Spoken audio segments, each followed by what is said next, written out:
No, please don't. Those are all my shoes. Stop, please stop. Madam, I beg you in the name of God. My mother nearly died at the hospital. I spent it all. Give me 2 weeks. This one happened right here, in the loud, busy streets of Lagos, where money speaks and poor men are told to be deaf. This is the story of a wicked billionaire businesswoman who thought her money made her God, and the frail, dirty old man who brought her entire empire crashing down in a single afternoon. If you think money gives you the right to treat people like dirt, sit down and listen carefully. Because pride always comes before a terrible, terrible fall. In the heart of the city stood the massive Victoria Plaza, the biggest shopping complex in the district. Everybody knew the woman who controlled it. Her name was Madame Beatrice. Everyone called her Madame Iron. She was a wealthy, arrogant woman who drove a bulletproof SUV and walked like the ground owed her money. She had hundreds of shops, and she treated her tenants like slaves. If you were 1 day late on your rent, Madame Iron would not send you a letter. She would come with her heavily armed security boys, throw your goods into the dirty gutter, and lock your shop with 2 giant padlocks. You think you can come to my plaza and breathe my air for free? She would shout, her voice echoing through the complex. If you cannot pay, go back to the village and farm. Lagos is not for the weak. In shop number 42 lived a young man named Obi. Obi sold second-hand shoes. He was quiet, respectful, and worked from morning till midnight just to buy medicine for his sick mother. One terrible month, Obi's mother was admitted to the hospital, and he had to spend all his shop rent to save her life. When Madame Iron came to collect her money, Obi fell flat on his chest in the middle of the plaza. "Madam, I beg you in the name of God," Obi cried, tears mixing with the dust on the floor. "My mother nearly died last week. I spent the money at the hospital. Give me just 2 weeks. I will sell my shoes and pay you everything with interest." Madame Iron looked down at him and laughed. It was a cold, wicked laugh that made the other tenants shiver. Did I give birth to your mother? Is your mother Madame my Iron business? asked loudly, Boys, making sure throw the his things whole away. market could hear. "Is your mother my business? Boys, pack his things." The security boys rushed into Obi's shop and started throwing his shoes into the muddy street. Obi wept, begging, but nobody stepped forward to help him. They were all terrified of Madame Iron. She had the local police in her pocket, and she could ruin anyone who crossed her. As Obi was scrambling in the mud to save his ruined shoes, an old man walked into the plaza. He looked terrible. He was wearing a torn, faded traditional top. His trousers were stained with brown earth, and he walked slowly with a carved wooden stick. He looked like a beggar who had wandered all the way from a forgotten village. The old man walked straight toward Madame Iron, his hand shaking slightly. "My daughter," the old man said, his voice weak and raspy. "The sun is too hot. I have walked a long way. Please, can you give me a cup of water in a small space to sit in the shade?" Madame Iron turned around and looked at the old man from head to toe. Her face twisted in pure disgust, like she had just stepped on something rotten.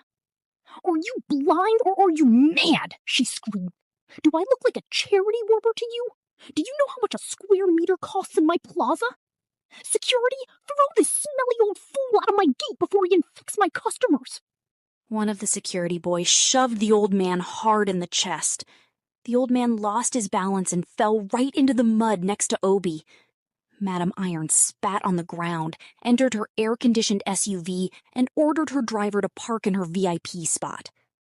Obi, whose own life had just been ruined, wiped his tears. He crawled over to the old man and gently helped him sit up. He used his own clean shirt to wipe the mud from the old man's face. "Baba, are you okay?" Obi asked softly. "I am sorry. This world is wicked. Come, sit here." Obi reached into his pocket. He had exactly 200 naira left to his name. It was supposed to be his transport money to the hospital. Without thinking twice, he ran to a pure water cellar, bought 2 sachets of cold water and a small loaf of bread, and brought it back to the old man. "Eat, Baba," Obi said, handing him the food. "It is not much, but it will give you strength." The old man drank the water slowly. He looked at Obi's ruined shoes scattered in the gutter, then looked into Obi's eyes. My son, you have the old nothing man said left, quietly. And you spend your last money on a "You stranger. have nothing left, Why? yet you spend your last coin on a stranger. Why?" Because you are human. "Because you are a Money human can finish, being," but humanity Obi will replied, never finish. forcing a sad smile. "Money can finish, but humanity should never finish." The old man nodded slowly. Suddenly, a chaotic noise erupted at the entrance of the plaza. 3 black jeeps with blaring sirens aggressively drove into the compound. People scattered. Madam Iron stepped out of her SUV, smiling proudly. She thought it was her friend, the local police commander, coming to arrest Obi for refusing to leave. But it wasn't the local police. Heavily armed federal officers stepped out, followed by a man in an expensive, tailored suit holding a thick leather briefcase. The man in the suit walked directly past Madam Iron, totally ignoring her, and walked straight toward the mud where Obi and the old beggar were sitting. Madam Iron was confused. "Excuse me," she shouted, walking after the man. "What is going on here? Who invited you to my plaza?" The man in the suit ignored her again. He stopped in front of the dirty old man, bowed respectfully, and opened the briefcase. "Chief Omenka," the man in the suit said loudly, "the legal documents are ready for your signature." The entire plaza froze. Madam Iron stopped dead in her tracks, her jaw dropping. Chief Omenka? The legendary billionaire? The invisible tycoon who owned half the real estate in Lagos? People only whispered his name. Nobody knew what he looked like, because he never gave interviews. The frail old man in the dirty clothes slowly stood up. He did not look weak anymore. He stood tall, his eyes burning with an intense, quiet power. He looked at Madam Iron, and for the first time in her life, the arrogant woman felt pure terror. Your plaza?" Chief Omenka asked softly, his voice cutting through the silence. You leased this land from my Madam company Beatrice, 20 years ago. You leased this Your land lease from my expired company yesterday. 20 years ago. Your lease expired yesterday. I came here I today came in here today in to see how you disguise treat the to people see who how build you your wealth. treat the people who I wanted build to your see if you wealth. deserved a contract renewal. I wanted to see if you deserved a contract renewal. Madam Iron's knees began to shake. "Chief, I didn't know it was you. Please, I was just trying to maintain order. These poor people, they don't respect anything. Quiet!" Chief Omenka thundered. The sound echoed like a gunshot. "You have poisoned this land with your wickedness. You strip the poor of their dignity to inflate your pride.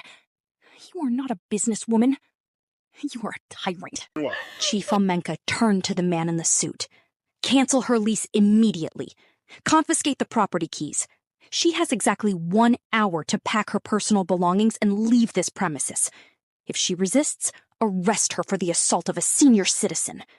Madame Iron screamed. She threw herself on the muddy ground, rolling and begging, grabbing the old man's shoes. The same woman who had laughed at Obi's tears was now weeping like a baby. But Chief Omenka did not even look at her.